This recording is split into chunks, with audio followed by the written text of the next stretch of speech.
En la amarga prueba del combate, a los hombres y a las máquinas que lucharon en el transcurso de la Segunda Guerra Mundial, se les exigía por sistema lo imposible.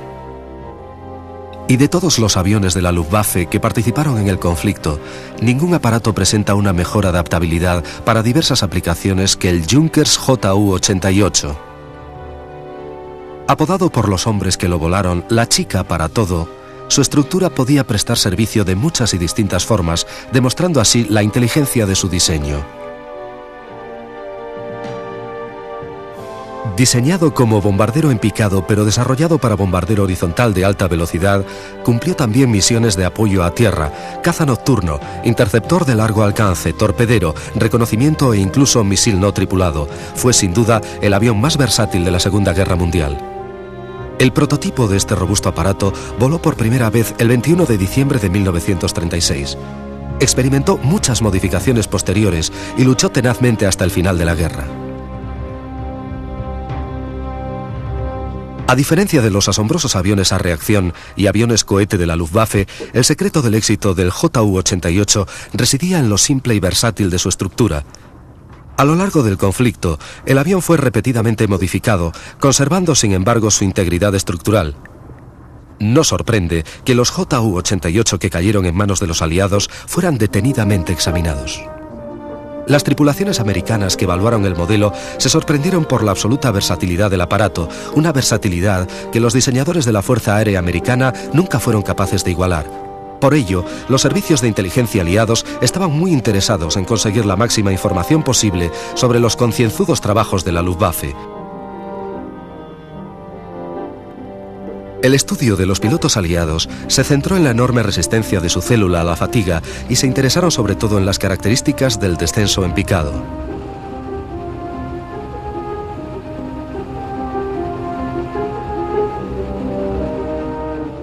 El general Karl Spaatz, que dirigió las operaciones aéreas norteamericanas en Europa, tuvo el mando de la famosa Octava Fuerza Aérea. Estaba muy interesado en obtener información sobre los aviones alemanes. Irónicamente, la célula del Ju-88 fue diseñada antes de la guerra por dos técnicos norteamericanos especialistas en recubrimientos metálicos que trabajaban para la fábrica Junkers. A Spaatz le intrigaba la tecnología aérea alemana en todas sus facetas, que a veces parecía estar a años luz de la capacidad aliada.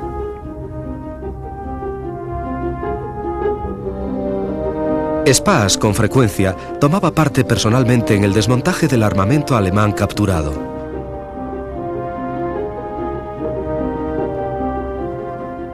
Aquí vemos a la tripulación americana entrando en el Ju-88 a través de la escotilla inferior, que era parte de una torreta artillera. Estas adaptaciones tipo bañeras también se usaron en las primeras fortalezas volantes B-17, pero no fructificaron.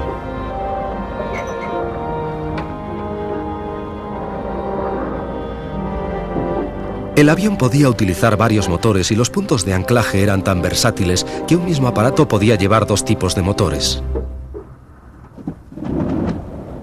Los motores Jumo equipaban la mayoría de los últimos modelos. Su forma circular podía hacer pensar que eran radiales, pero en realidad eran motores de 12 cilindros en V invertida con un radiador esférico sobresaliendo. Su potencia llegó a los 1880 caballos. Otro detalle característico era su robusto tren de aterrizaje de pata simple, amortiguador oleoneumático y muelles de acero que hacía girar 90 grados las grandes ruedas, especiales para terrenos blandos, antes de replegarse en las góndolas motoras. El sistema absorbía el impacto de la toma de tierra y permitía la operación del avión en los toscos aeródromos de primera línea. Dado que el Ju-88 voló en todos los frentes alemanes, con frecuencia bajo tremendas condiciones de combate, estas dos simples características fueron la clave de sus logros. En un principio, el Ju-88 fue diseñado simplemente como un bombardero Snell, rápido, un avión que volaría más veloz que los cazas enemigos que trataran de derribarlo. Este fue un concepto en el que los teóricos militares alemanes a menudo habían insistido en el periodo entre guerras.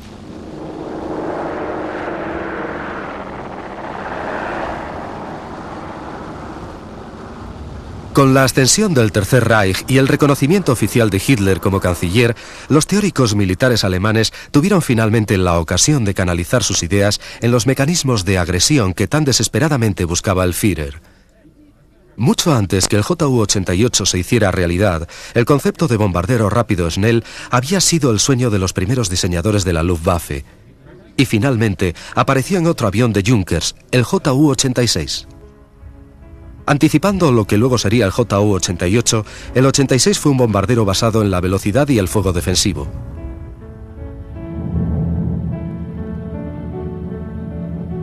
Tenía 3 ametralladoras a proa y torretas retráctiles dorsal y ventral.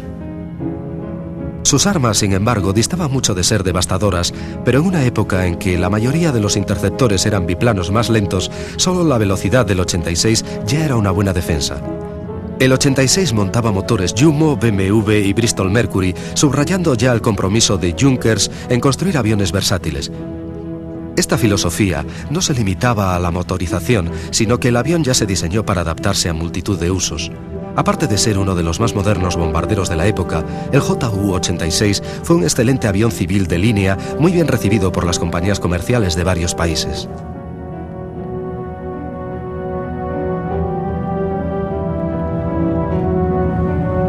Cuando Hitler envió 6.000 hombres de la Luftwaffe para que ayudaran a Franco en la Guerra Civil Española, el Ju-86 vino con ellos. Más tarde, el avión fue modificado para volar a grandes altitudes.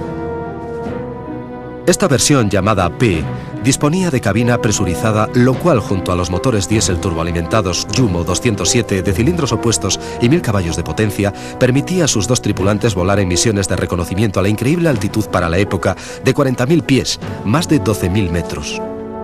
El modelo P realizó misiones de reconocimiento sobre Gran Bretaña, Rusia y norte de África con total impunidad. Durante la primera mitad de la Segunda Guerra Mundial, con su altitud y velocidad, ni el más capaz de los cazas aliados tenía la menor posibilidad de alcanzarlo.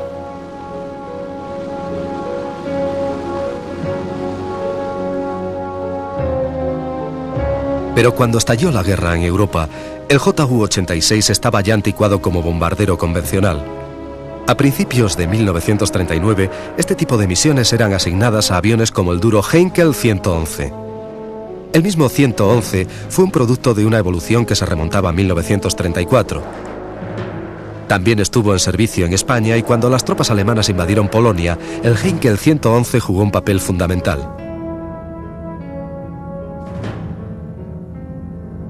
Pero el 111 era un bombardero horizontal y aunque más rápido que el modelo 86, aún iba poco armado y necesitaba una escolta de cazas para protegerlo cuando liberaba su mortífera carga.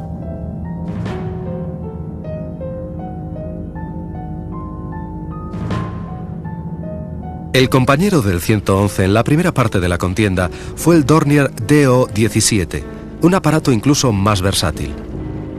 También diseñado en 1934, el Dornier tenía fuertes vínculos con la aviación comercial.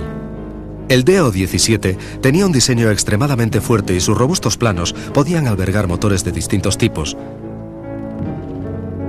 Por el estrecho fuselaje de sus primeras versiones, enseguida se le bautizó con el nombre de lápiz volador. La sección de proa agrupaba a toda la tripulación, mejorando así su moral en el combate, una distribución que más tarde adoptó el Ju-88. Los diseñadores de la Luftwaffe reconocieron las ventajas inherentes al Dornier y su éxito ciertamente influenció los posteriores diseños de los Junkers.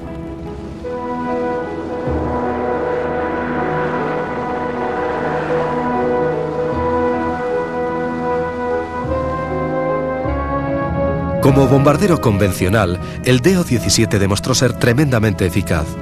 Volando a gran altura sobre sus objetivos, el Dornier descargaba sus bombas con mortal precisión. Debido a que los 17 fueron construidos con un fuselaje extraordinariamente fuerte para alojar cargas pesadas, el avión estaba ya bien preparado para ejecutar otro tipo de bombardeo que los pilotos de la Luftwaffe ya habían utilizado para amedrentar a los ejércitos de Europa, el bombardeo en picado.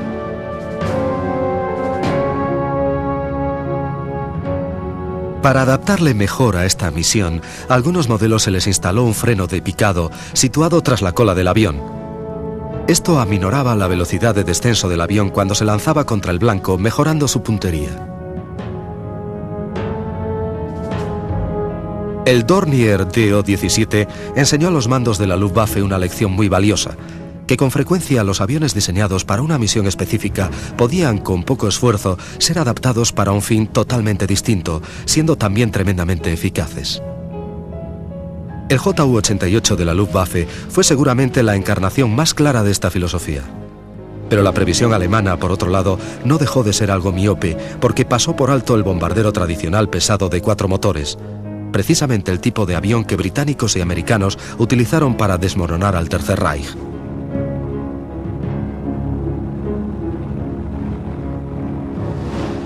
La excepción a este error fue el Heinkel 177 Greif de 4 motores. Parecía un bimotor, pero de hecho cada hélice estaba accionada por 2 motores Daimler-Benz alojados dentro de cada góndola.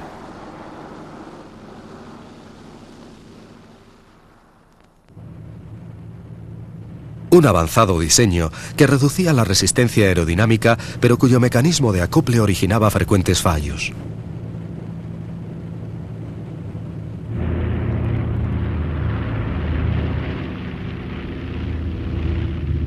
Ningún otro avión en la historia sufrió más incendios en vuelo que el desafortunado Heinkel 177. La fatua incompetencia de Göring impidió que Alemania dispusiera de bombarderos pesados. Sin capacidad aérea de largo alcance, Alemania sufrió por contra una terrorífica devastación en su territorio a manos de los cuatrimotores aliados de bombardeo.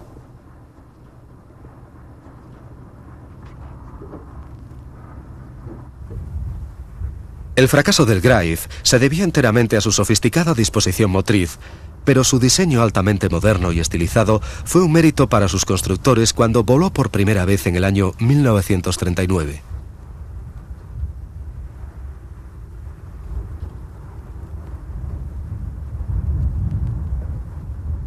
Cuando estalló la guerra, se hizo pronto patente que la tecnología de los aliados era claramente inferior.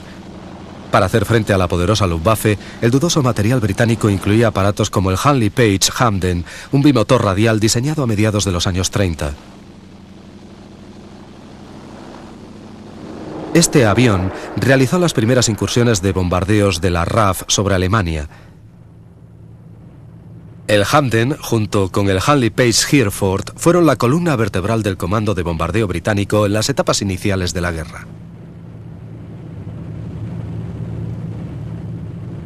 Otro contemporáneo del Hamden fue el Armstrong Whitworth Whiteley.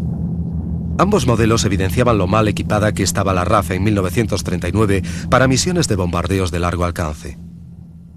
La rutilante estrella de Gran Bretaña era el Vickers Wellington, de construcción geodésica única que proporcionaba al fuselaje una enorme resistencia. El Wellington pronto ganó merecida reputación por ser capaz de encajar un duro castigo y a la vez devolver a su tripulación sana y salva a casa.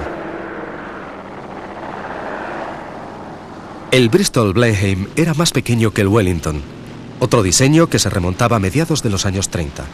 Era muy rápido para su época, pero solo podía transportar una modesta carga de bombas. Mientras la guerra continuaba su escalada, a los Hamdens, Blenheims y Wellington pronto se les unieron aviones americanos como este Martin Baltimore. Con limitaciones similares a sus homólogos británicos, este bombardero de tipo medio poco ayudó a la RAF a equipararse a la Luftwaffe de Hitler y llevar la guerra aérea hasta el corazón de Alemania.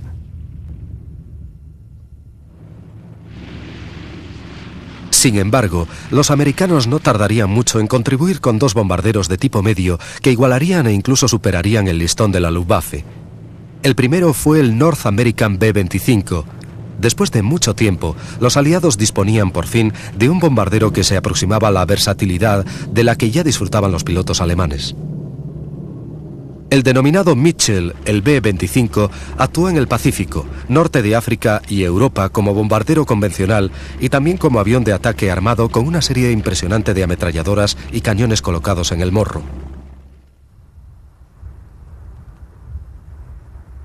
El otro bombardero americano de este tipo fue el B-26 Marauder, merodeador.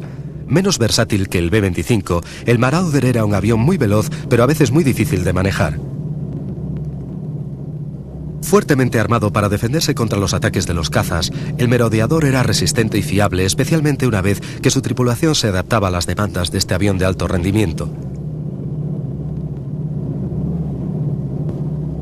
En conjunto, los bombarderos de tipo medio americanos no eran tan versátiles como sus homólogos alemanes, pero casi siempre llevaban más potencia de fuego defensivo que los aviones similares de la Luftwaffe. Aunque esto supusiera una considerable pérdida de velocidad debido al peso extra del armamento.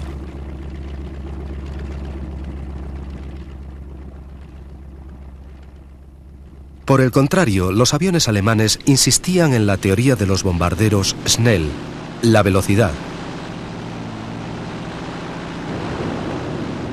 Un aparato veloz no necesitaba tan extensa gama de armamento. A pesar de todo, el desarrollo de la guerra continuó, los cazas aliados se hicieron cada vez más rápidos y los pilotos de la Luftwaffe empezaron a pagar un alto precio. A finales de 1939, las primeras versiones de los Ju-88 llegaban regularmente al frente. Estas imágenes nos muestran a la tripulación de un Ju-88 preparando su armamento antes de salir en misión de bombardeo. Las ametralladoras eran MG-15 de calibre 7,92, fabricadas por Rheinmetall Borsig, una empresa que fabricó la mayoría del armamento del Reich durante la guerra.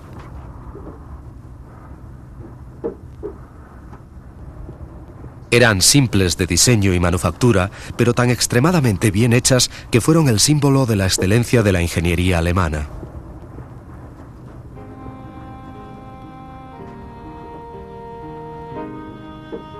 Las MG-15 eran ligeras, fáciles de manejar y se instalaban sin esfuerzo.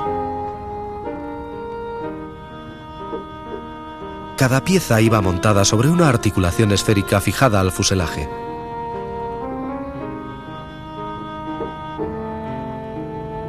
Era una adaptación inteligente en extremo que, dada la exactitud de las MG-15 en acción, resultó ser ferozmente eficaz contra los cazas aliados.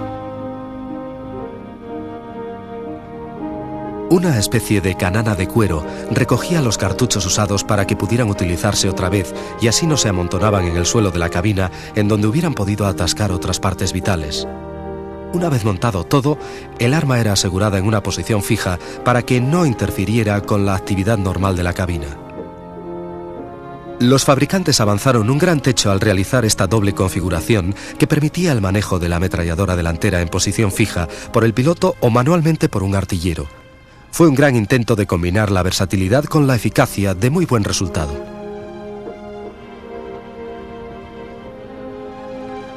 Algunos aviones incluso equipaban las MG-15 con un kit de culata convencional y trípode para que se pudiera retirar el arma y utilizarla como una ametralladora ligera, incluso fuera del avión.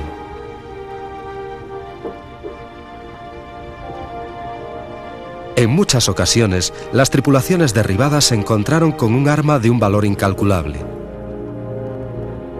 Este kit ofrecía una considerable seguridad para los tripulantes que desafortunadamente caían detrás de las líneas enemigas.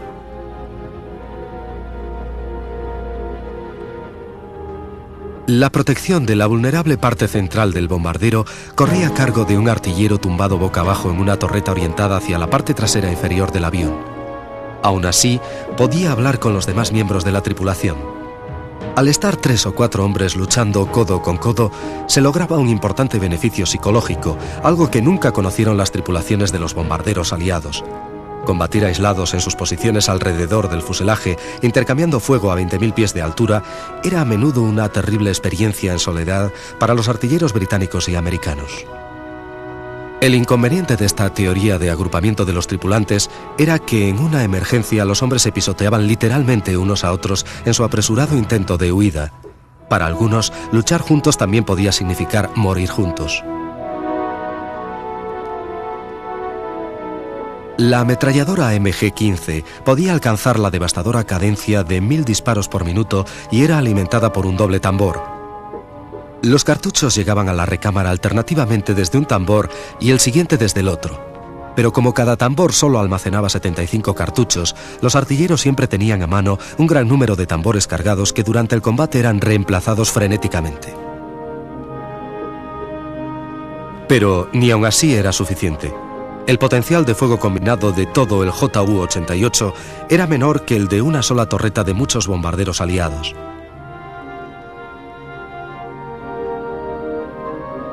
Como ocurría en los demás bombarderos alemanes, en el diseño del Ju-88 se había prestado más atención a su eficiencia ofensiva que a su propia capacidad de defensa. Con todo, los Junkers 88 fueron unos aparatos que una y otra vez transportaron con éxito a los hombres y sus cargas letales al lugar de lanzamiento para regresar salvos de nuevo. Werner Seiss, un piloto de Ju-88, nos cuenta su experiencia. Creo que el Ju-88 para su época fue uno de los mejores bombarderos que tuvimos. Pero era un bombardero, no un caza. Bueno, el armamento defensivo era más o menos para darte algún apoyo moral. Cuando disparabas la ametralladora, te hacía sentir mejor. Es como si se desvaneciera la enorme presión que se establecía dentro de la cabina. Cuando oías las ráfagas de tus ametralladoras, sentías que tenías algún tipo de protección. Pero no causábamos demasiados daños a los aviones que nos atacaban. Teníamos mucha suerte si lográbamos escabullirnos de los cazas. Nosotros, por ejemplo, solíamos llevar un cañón delante, pero como estaba justo en nuestro paso, decidimos quitarlo para tener más espacio para el navegante, porque cuando entrábamos en el combate tenía que tumbarse para poder tener visibilidad, porque con lo complicado que era coger la munición de ese cañón, ¿qué se podía hacer de noche? Cuando eras atacado, solo tratabas de librarte del avión enemigo con todo tipo de artimañas, virajes cerrados, picados, cambios de altitud y demás. Solo era una especie de soporte moral para nosotros cuando oíamos disparar a nuestras propias ametralladoras.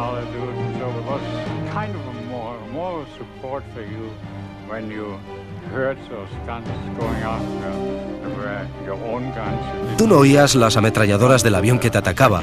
Todo lo que percibías era la visión de aquellas balas trazadoras pasando cerca de ti y deseabas ardientemente poder escapar de aquel lío. Así que retiramos el cañón.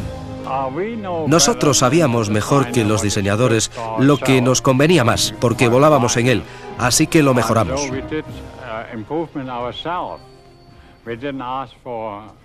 No pedimos permiso para ello, simplemente lo hicimos. También cambiamos otras cosas. Los frenos de picado reducían la velocidad del avión un poco, no mucho. Pero en los casos en que necesitaba ser algo más rápido, cualquier pequeña cosa ayudaba. Así que hasta eso quitamos. Las tripulaciones estaban muy compenetradas con sus aviones y con frecuencia introducían cambios particulares para adecuarlos mejor a las condiciones de combate en que ellos mismos se veían inmersos. Desde el comienzo mismo de la guerra, los convoyes de suministro que surcaban el Atlántico, vitales para Gran Bretaña, resultaban presa fácil de los submarinos alemanes, los famosos U-Boat. Aviones escolta de largo alcance, como los hidroaviones Sunderlands, trataban de contrarrestar la amenaza, pero eran lentos y solo sirvieron como un sabroso blanco para los Ju-88 en patrulla marítima. Lejos de la costa, cuando los torpes Sunderlands eran atacados, se veían forzados a arreglárselas por sí mismos hasta que, si la suerte les acompañaba, los cazas llegaban al lugar. La difícil situación de los Sunderlands ilustra el debate que existía en la época sobre si los bombarderos pesados, proporcionándoles el armamento necesario, podrían defenderse a sí mismos adecuadamente.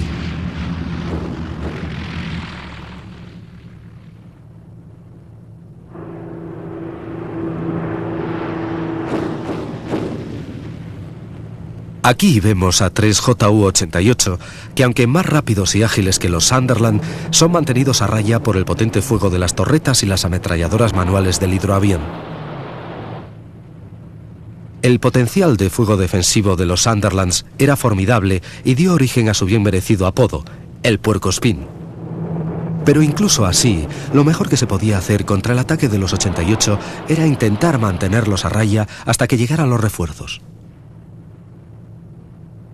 Del mismo modo, este incidente demuestra lo versátiles que eran los Ju-88 alemanes. En estas ocasiones, pasaban de bombarderos medios al papel de caza de gran radio de acción. Pero poco tiempo después, cuando tuvo que enfrentarse al Bristol Beaufighter británico, un avión creado especialmente para este cometido, fue el 88 el que tuvo que ponerse a la defensiva. Al final, la virtud de la versatilidad de aparatos como el Ju-88, aunque por entonces realmente importante, fue diluyéndose. Sobre todo porque más tarde o más temprano, este polivalente avión tenía que enfrentarse con aparatos enemigos ya diseñados específicamente para cometidos en los que el Junkers no era especialista. Nunca fue un combate igualado.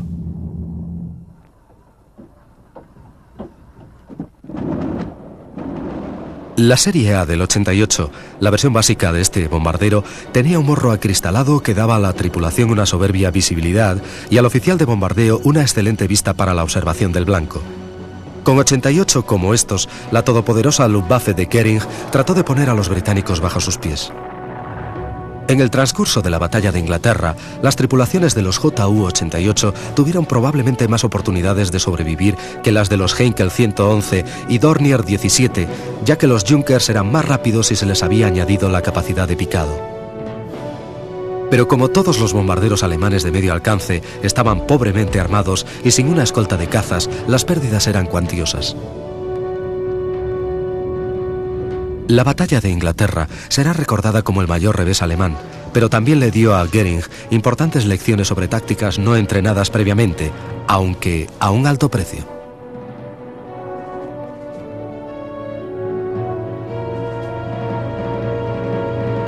A pesar de esto, los 88 continuaban llegando. En el verano de 1940, junto con otros aviones de la Luftwaffe, arrasaron los aeródromos del sur de Inglaterra y dejaron casi fuera de combate a la RAF. Pero la repentina obstinación de Hitler y Goering en los bombardeos masivos sobre ciudades de Gran Bretaña permitió a la RAF un breve pero vital respiro en la presión de la Luftwaffe. Sobre Gran Bretaña se demostró el acuerdo de los diseñadores del Ju-88. Pero la mayor parte de su éxito recae sobre los hombres que los volaron en combate. Sin embargo, algunas de estas tripulaciones veían al 88 como una trampa mortal. Werner Seiss nos lo recuerda.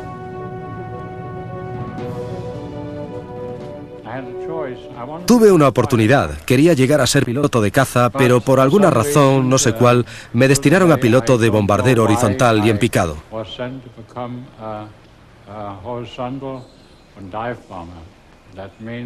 Eso significaba volar los Stukas Ju-87 y el Ju-88 y más adelante incluso tuve ocasión de volar el 188. Así que comencé el entrenamiento y no me olvidaré de mencionar algo. Un día hablando con mi instructor por aquel entonces me dijo: siento pena por ti de que tengas que volar el Ju-88. Y yo le pregunté por qué. ¿Tan mal avión crees que es? Bueno, nosotros le llamamos el ataúd volante, me dijo. Así que todo el mundo tenía su propia idea. Más tarde comprobé que era un avión fantástico y realmente disfruté volando en aquel Junkers 88 bimotor.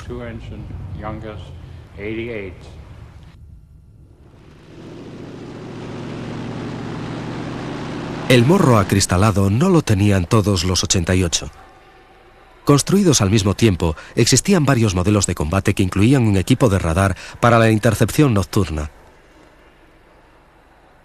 Patrullando en los oscuros cielos de Alemania, la tecnología del radar Liechtenstein era considerada tan importante que cuando un desorientado caza nocturno 88 aterrizó en Suiza por equivocación y fue confiscado, Hitler ordenó inmediatamente que su tripulación fuera fusilada a su regreso. Lejos de los cielos del Canal de la Mancha, el 88 también actuó en el Mediterráneo. Allí, los convoyes británicos que aprovisionaban el sitiado octavo ejército en el norte de África eran constantemente hostigados por los Ju-88. El control de este espacio marítimo era vital en muchos aspectos. El hecho de que la Luftwaffe nunca fuera capaz de conseguirlo, a la larga llevó al Afrika Korps a la derrota final.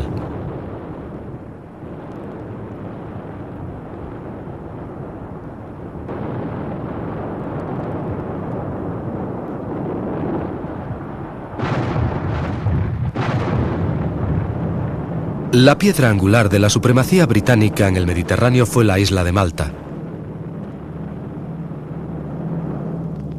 Este pequeño trozo de tierra resistió los bombardeos de castigo que diariamente llevaba a cabo la Luftwaffe en la primavera de 1942.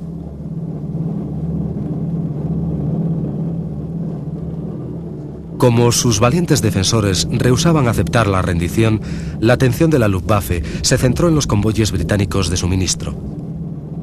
Al igual que en los ataques a la isla, los 88 demostraron ser devastadores.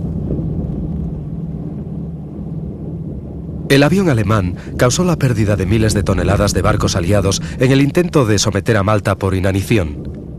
A duras penas, este pequeño puesto avanzado sobrevivió.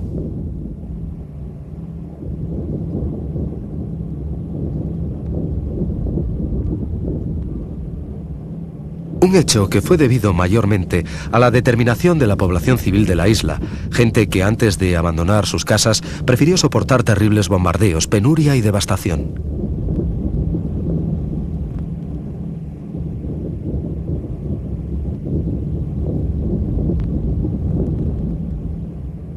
A lo largo de la contienda, los 88 fueron adaptados y readaptados para multitud de usos.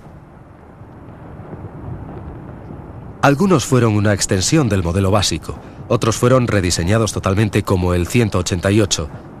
Eric Sommers, tripulante de un 88, nos lo comenta. A los 88 los modificaban continuamente. Luchó como un avión de reconocimiento, ataque terrestre o caza nocturno. Como el avión era capaz de transportar una carga de bombas de 2,5 toneladas, se le podía añadir un montón de equipos, lo que le hacía versátil. Y era fácil mantener un número de producción para sustituciones. Esta fue la razón de que el avión evolucionara tanto.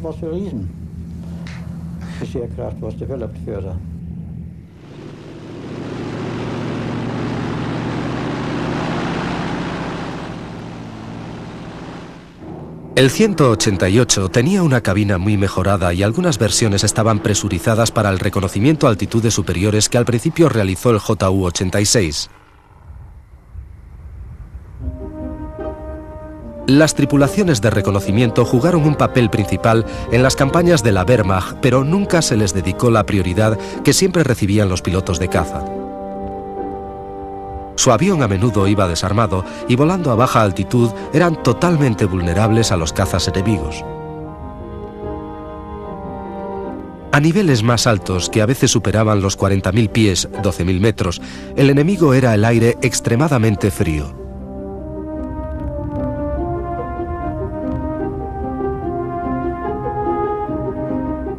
Para el reconocimiento aéreo, diferentes versiones del 88 fueron apareciendo, como esta denominada T.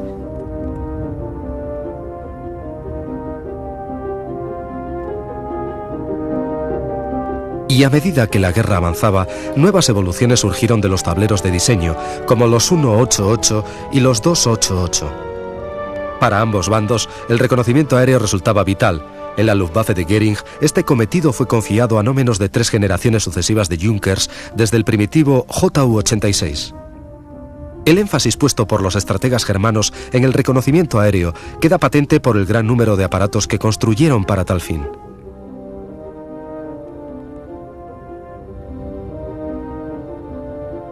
Solo del Junkers 88 se fabricaron más de 1.800 unidades en versión de reconocimiento en una época en que el alto mando ejercía una intensa presión para que no se construyera nada que no fuera cazas o bombarderos.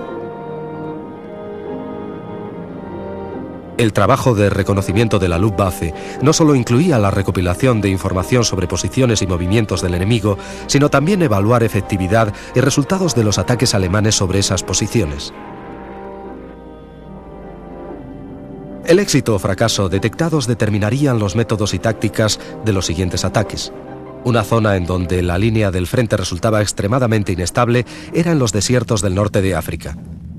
Allí los británicos y el Afrika Korps de Rommel se enfrentaron en una prueba de fuerza y astucia totalmente impredecible.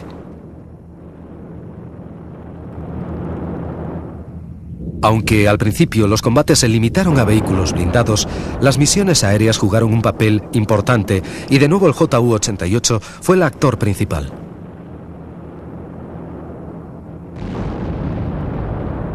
Llevando a cabo duras tareas de reconocimiento y de bombardeo, el Junkers se puso a prueba en el escenario de mayor dureza de la guerra.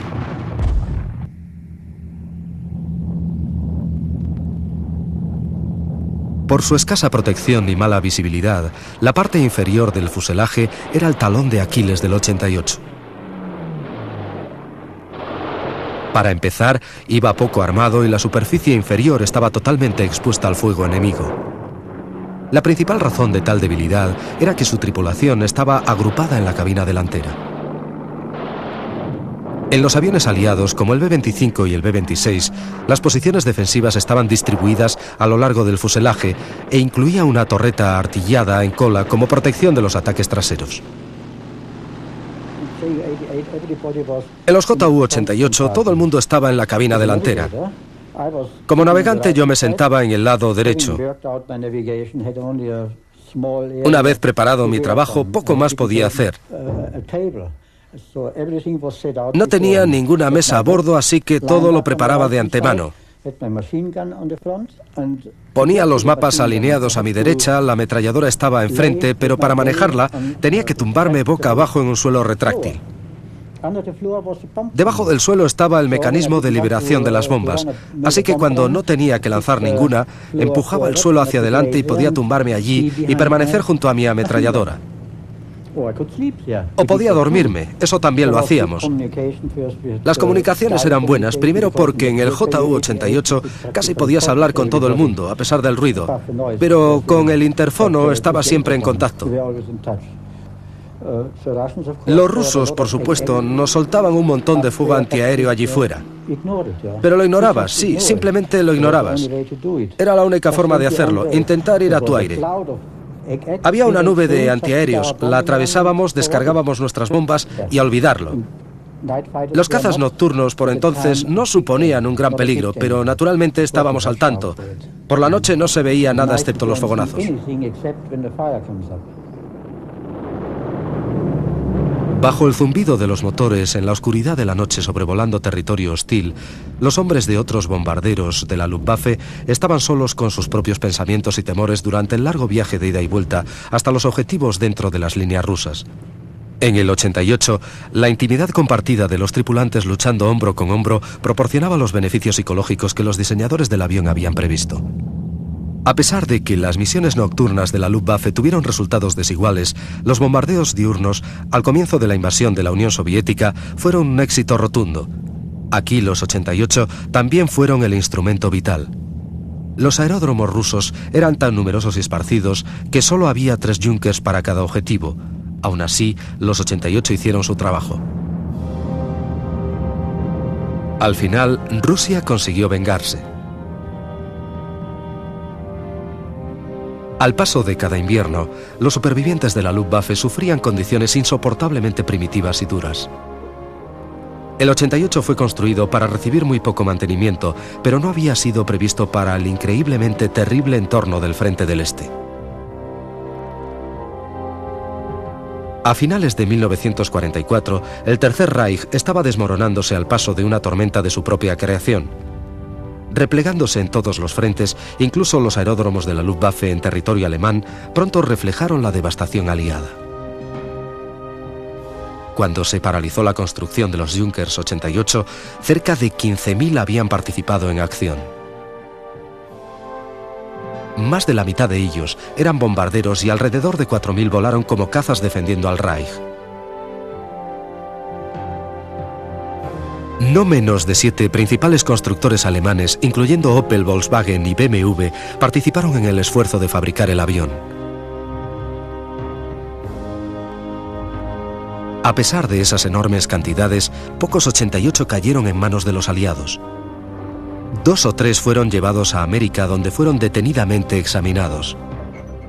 La disposición de la cabina, sacrificando armamento para agrupar a los tripulantes, fue una fuente de debate entre los diseñadores de las Fuerzas Aéreas de los Estados Unidos.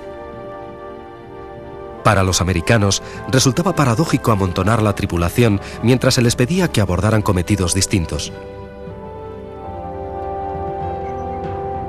Los pilotos americanos compararon las prestaciones del 88 con las de sus propios bombarderos medios de aquel momento, con el acuerdo general de que el 88 era un aparato extremadamente resistente y no tan difícil de volar como se imaginaba. En muchos aspectos, sus características de vuelo resultaban similares a las de los cazas multimotores británicos de la época. El 88 que estamos viendo es realmente único. Construido en junio de 1943, fue uno de los muchos aviones de la Luftwaffe de primera línea transferidos a Rumanía, aliada de Alemania. Pero en menos de un mes, su piloto rumano desertó con el preciado trofeo, su nuevo y flamante JU-88. Aterrizó el avión en Chipre, controlada por los británicos, y de allí la RAF lo llevó rápidamente al Cairo y luego hacia la base Wright-Patterson en Estados Unidos. Fue una suerte que tan completo ejemplo de la aviación alemana consiguiera llegar a los Estados Unidos. Durante la guerra, los pilotos aliados aprendieron a distinguir el Junkers 88 con el morro acristalado que sabían que correspondía a la relativamente indefensa versión de bombardeo y no dudaban en atacarle. Pero las versiones de caza del 88, con sus ametralladoras de grueso calibre en la proa y sus 600 km por hora, eran un peligrosísimo enemigo. Hacia el final de la guerra, los pilotos alemanes se percataron de este hecho y pintaron el morro de la versión de caza de forma que pareciera acristalado. Los consiguientes errores de identificación costaron el derribo de muchos de los aparatos aliados. Es un ejemplo de cómo una simple modificación de aspecto que solo requiere inteligencia y un poco de pintura puede resultar tan eficaz como una costosa innovación tecnológica.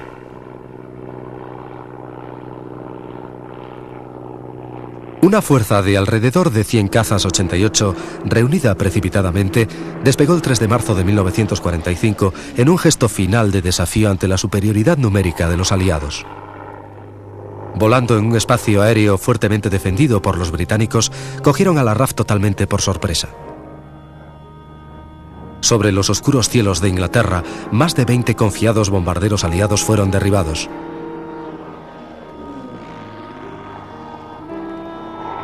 Próximos ya a la derrota, los pilotos de la Luftwaffe sabían muy bien que eran la última línea de defensa que le quedaba a la población civil alemana.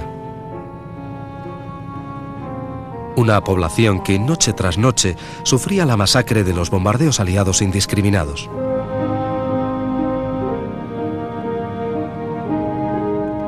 La tarde siguiente, la Luftwaffe intentó repetir su hazaña, pero esta vez los cazas nocturnos y los antiaéreos británicos les estaban esperando. En esta ocasión, los 20 aviones derribados fueron los alemanes.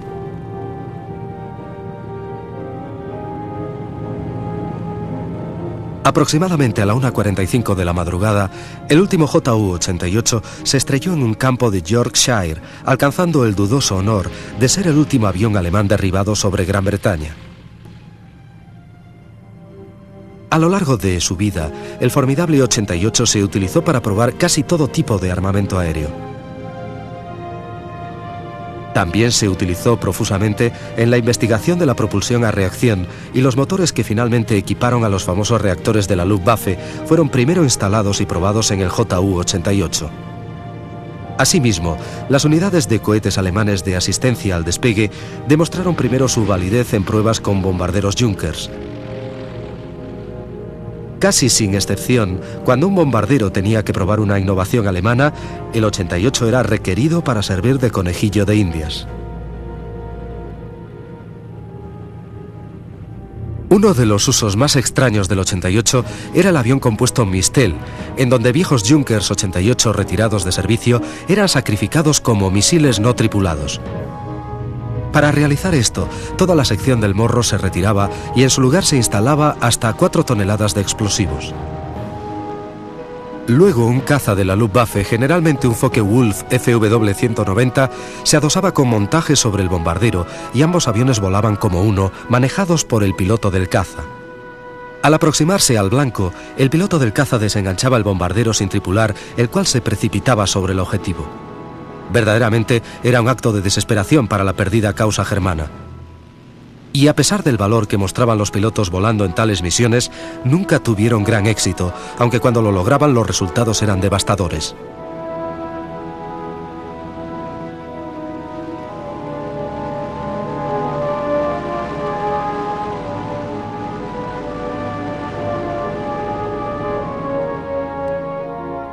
Este JU-88 rumano, que pasó a la Fuerza Aérea Americana por cortesía de su piloto desertor, es uno de los 4 únicos ejemplares que quedan de los más de 14.000 que se construyeron. Expuesto en el Museo de la Fuerza Aérea Wright-Patterson en Dayton, Ohio, ha permanecido en silencio casi medio siglo. Es el impresionante testimonio de uno de los mayores logros de diseño de la Luftwaffe, encarnando la filosofía esencial de la aviación alemana basada en la trinidad de sencillez, robustez y versatilidad. Este veloz Junkers fue sin lugar a dudas uno de los mejores bombarderos rápidos de la Segunda Guerra Mundial, el más importante logro del diseño y la ingeniería alemana.